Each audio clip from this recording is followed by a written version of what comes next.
Hello, hello, hello. Okay, I'm just making sure. Oh, here we go. It looks like I'm actually live here, I think. All right, here we go. So fun. Okay, you guys, I'm really proud of myself today because somehow, magically, I have finally figured out how to go live from my desktop. You don't have to deal with me dropping my freaking phone and having the bad sound because I destroyed the speaker on my phone, and you don't have to deal with me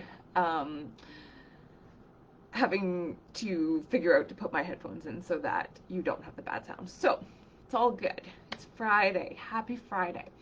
I am going to be starting to make a regular appearance here with you guys on Fridays. So I'm going to call this my new Friday live show at 5-ish because it's currently 6:05, so I'm running a little bit late today. But I have a good, genuine reason why I was running a little bit late. I was spending some amazing time with one of the clients in my program who's giving me some feedback so that I can continue to build my programs even bigger and even better for you guys. Okay, so what are we going to chat about? A couple of different things I'd like to tell you guys about. So some of you guys are new here. Actually, quite a few of you. This group has grown a fair bit in the last month or so. So I want to do just a real quick introduction to who I am, what I do, and then I'm going to jump right into talking about the little hot topic that I decided to do a bit of speaking about today. Okay, so I'm a family doctor. I'm a Canadian rural family physician, so I've dabbled in doing a lot of different things. I do mostly clinical practice at this point in time because I'm currently growing a baby. And I'm also a life coach. I became certified in September of last year, but I've been coaching for a while now. I help early to mid-career female physicians really tackle the common female physician mind traps, as I call them, okay, that we all tend to struggle with in this profession. And I love, love, love what I do. I've put a lot of my time and effort and my heart into doing this, and so I'm so happy to have you guys here, and I'm so looking forward to continuing to make this a bigger and better resource for you guys. So please invite your friends. If you happen to be watching this live, give me a little hashtag live. If you watch the replay, give me a hashtag replay. Give me some hearts. All of that just pleases the Facebook gods, as I like to say, so that more people will get to see this and benefit from the messages here. So the areas I primarily coach on, burnout recovery and prevention, imposter syndrome, perfectionism, and I do a lot of work on overcoming overwhelm, anxiety in the workplace. So of course this spills over into lots of other topics like time management, relationships, establishing boundaries, really you name it. We all need a bit of work in all of these areas. So I just love to underscore that this is a resource for everyone, and I hope it will continue to be a helpful resource. And please do reach out to me and let me know if there's topics you want to see me post more on here. We're doing, just a reminder, we're doing an Ask a Coach tomorrow, the first ever one. So it's going to be a live opportunity. I'm going to bring the questions that are the most popular ones that I tend to get in this group when people are entering the group and they give me some information on what they'd like to see. So I'm going to bring those, but you can feel free to show up and bring your own questions. A few people have messaged me some questions, so we'll have lots of fun with that. Okay, so Medscape dropped me the perfect little link in my email today, which was this article that was called Women Physicians Report 2020 Issues They Care About. And so I thought, you know what, I really need to take a look at this and see what's coming up. And so these were the two primary things that came up for female physicians. So not surprisingly, the number one was work-life balance. A whopping 64% of women who completed the survey said that they needed some help with work-life balance. And when they broke it down into age group, in fact, women less than 45, 78% of them, this was their number one concern. And then this was their number two concern. 71% of women, this was their number two concern. But 78% indicated that their number one concern was combining parenthood and work. So of course these topics, balance and parenthood and work, are very interrelated. So this is what I'm going to talk to you guys a little bit about today. I have a lovely friend pile, and I'm going to tag her in this so that she can give her 2 cents as well. She's a parenting coach, and she's going to be joining our team as an assistant coach, which I'm super excited about for our launch that we're having coming up in the winter. So maybe I can even bring her in here and do a co-live and kind of dig deeper into this as well. But I just want to talk a little bit about my sort of take as a coach on balance. I think balance is an illusion, and this is the definition. So when you look it up in a dictionary, this is the definition of balance. It's the amount of time spent doing a job, of work-life balance, I should say, the amount of time spent doing a job compared to the amount of time spent with family and doing things you enjoy. Okay, so here's the problem that I have with this topic. This is focused entirely on time. And time really is a circumstance of which we all have a finite fixed amount of it. Okay, we all have 24 hours in our day. I say this to my clients a lot. Beyonce, Oprah, Donald Trump, Bill Gates, everybody has 24 hours in their life, right? And so if all we focus on is time, then really the struggle here is that we aren't taking into account the fact that whether or not we enjoy what we're doing with our life is a feeling. And if you guys want to dig into this a little bit more, I would suggest that you go and you look for a live that I did. If you go into the popular coaching topics, you'll see on the side of this group, you can scroll through and you can go to May 16th and you'll see that, or under the coaching tools heading in the popular topics, you can scroll and you can see on May 16th I did a live called Self-Coaching 101. So you'll be able to understand a little bit more what I'm talking about here. But the principle behind this is that time is a circumstance, and the way we feel about time and what we spend our time doing is going to be controlled by this intermediary thing in between, which is our thoughts. It's the things we're thinking about time. Okay, so whether we're approaching this with a lens of scarcity or whether we're approaching this with a lens of abundance is going to control how we're going to feel about how we spend our time. So this idea of balance, that if we can just get the number right, if we can weigh out the scales, then everything is going to be perfect and pretty and we're going to feel good, is a bit of an illusion. To me, that's never going to happen. That's never going to be the thing that's going to create the emotion of enjoyment or happiness or fulfillment or whatever we want to achieve with this idea of balance. So I always like to share this little story about me when I first became a mom. So I currently have a daughter who's about 2 1/4. And when I first went back to work, I'm in Canada, you guys, so don't kill me. We do take more time off, okay? We have a culture who prioritizes time. It's not that I get paid leave. I had to pay somebody to cover me as a locum, but I was off until she was about 9 months old when I went back to work, okay? And at that point in time, I had this rigid belief that I had to take one day off a week to spend at home with my daughter, and I had to make sure she was getting these enrichment experiences. So I had signed her up for a music class where we went into a senior's home here in Owen Sound, and she got to play with these musical instruments, and she was exposed to singing and music, and literally it would stress me out to no end every week to take her to this. I would be tired, I would not be feeling good, I would be hot, I would be sweaty, I was overweight, I felt terrible, and I was constantly chasing. Literally, the second time I took her, so the first time I took her I was off on mat leave, but the second time I took her, we came the first week to the class, and then the first week she was crawling, the second week she had learned how to walk, and so all of a sudden I had this toddler who was like, all she wanted to do was run all over the place and steal old guy's lunch, and she didn't care anything about this music class. I wasn't enjoying the music class. I was just hot and sweaty and chasing her and feeling stressed the whole time, and then I'd have to hand her off to somebody to take over her care so I could run to work, do my paperwork, do my office, and it was nothing but stress to me. I had this idea in my mind that everything had to look a certain way, and that if it looked that way, I was gonna be balanced, right? I was gonna be doing it right as a mom.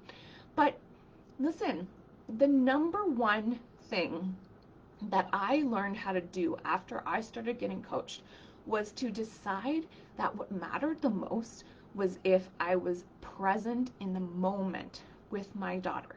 That the way that I was when I was there with her, if I was feeling love towards her, if I was feeling nurturing, if we were enjoying something together, if my mind wasn't wandering to other things, that is my definition of balance, okay? It had nothing to do with time. It had to do with the state that I was in when I was with her, whether or not I could enjoy that experience. So another struggle that I think female physicians have is that our brains are trained to overwork. And this is something I do a lot of work with my coaching clients on, and I created a whole new module in my program called Stop Overworking, because what happens is we get this excessive dopamine hit from work and from achievement and from accomplishing things. And so what ends up happening for us is that when we're at home and we're with our kids, our mind is wandering to work, and it's thinking we're wasting time. It's thinking we should be doing something else. It creates stress, it creates anxiety, it creates restlessness, and we can't pause and enjoy that time. Or this might happen the same for you if there's other areas in your life where you want to have some more balance with your work in your life.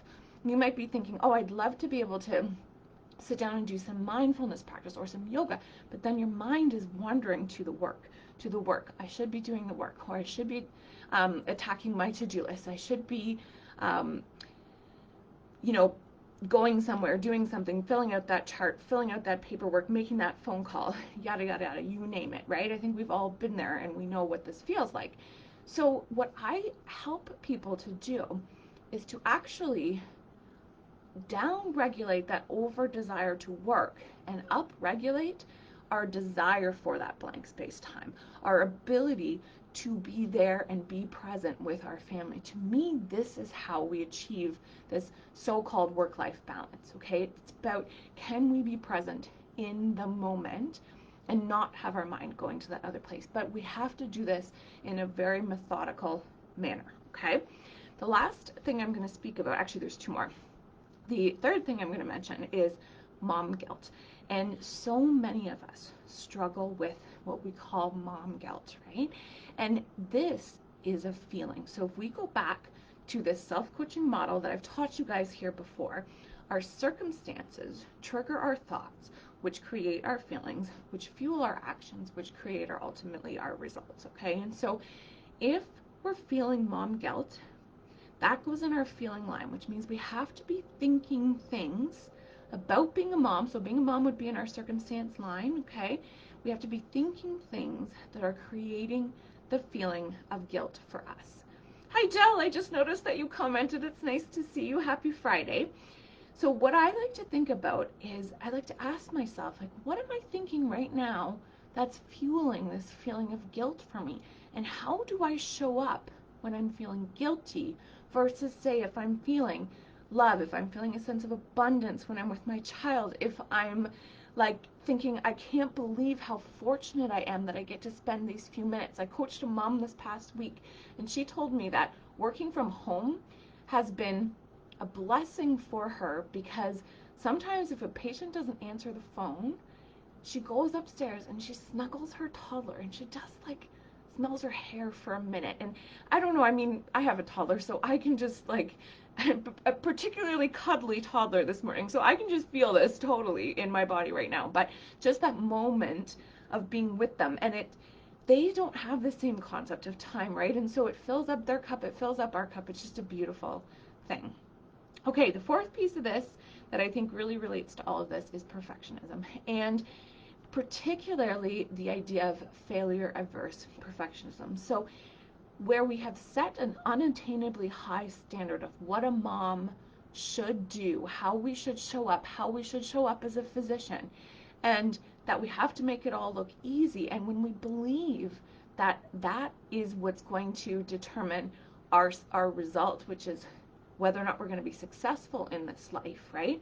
Then what happens is often it creates this very negative cascade that creates the very exact opposite of that for us, because we become so narrow-minded, we become so focused, we operate at the state where we're constantly doing all of these different things, and we're exhausting ourselves in the process, and then we end up burning out, right? And so there's so many reasons why all of these concepts are really important. So I'm just looking at what you wrote here, Jill. Yeah, it used to feel necessary, right? Um, until we look at the result it creates for us. Oh, I love that so much. That's such a great way of putting it. So what can we do about this? I really encourage you, I'm going to mention it one more time, to go and check out the Self-Coaching 101 video if you're new to all of this stuff, because I think that this will help you to put this all into perspective. But what we need to do is we need to do a thought download, which basically means we just get out a pen and paper and we write down the things we're thinking that are fueling these emotions for us, okay? What we think contributes to the idea of balance, what we think we're supposed to be doing as parents, what we think when we feel guilty, when we feel that mom guilt, what standards we have for ourselves, where are we perhaps in this failure adverse idea of perfectionism, where is our brain trained to overwork so that we over desire work.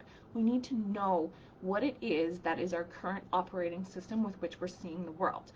And then we really want to look at which ones of those thoughts contribute to this illusion of balance, right? To whether or not we perceive that we're in balance, and whether or not we're enjoying our life.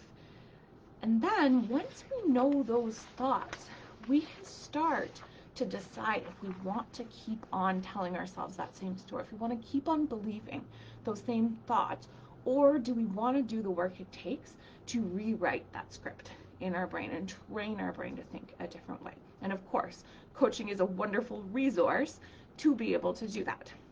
The second thing, little quick tip I want to give you guys today is just the idea of boundaries. And so medicine is a business.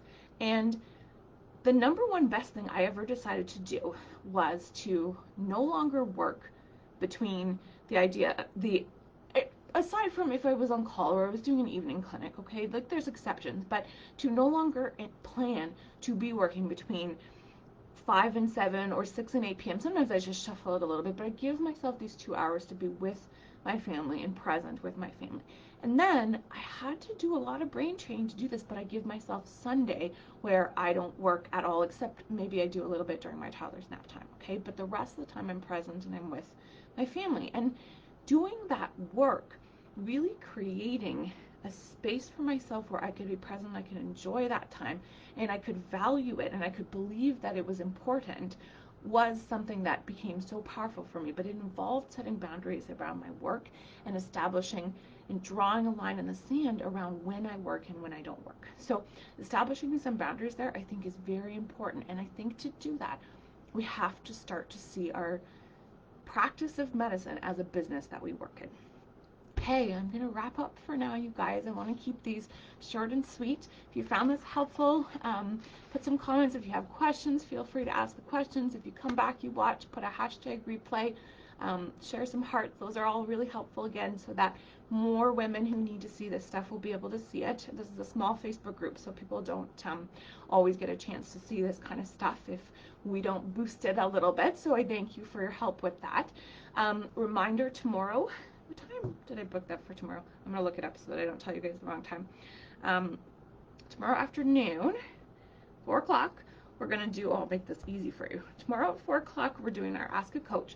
Come on in, bring your questions, just come and hang out. I'm going to do it open style so we can have some fun and get to know each other. It won't be webinar style.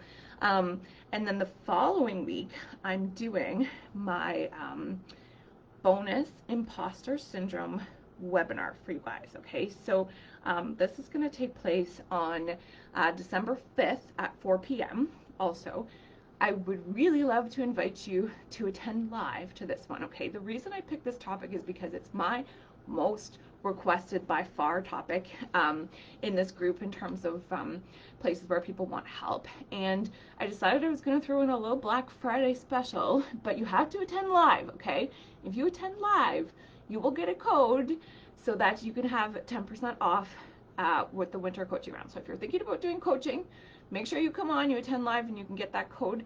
Then I'm also doing a couple of special giveaways in December too. I'm going to give away some of my favorite books and do a little challenge the week of I think it's the 14th or the 15th of December. So lots of fun stuff coming up. But make sure once you see the link that you sign up for the webinar and that you come live so you can get that special access code. I'm not going to record this one. You have to be there to see it if you want to see it. Imposter syndrome. Okay.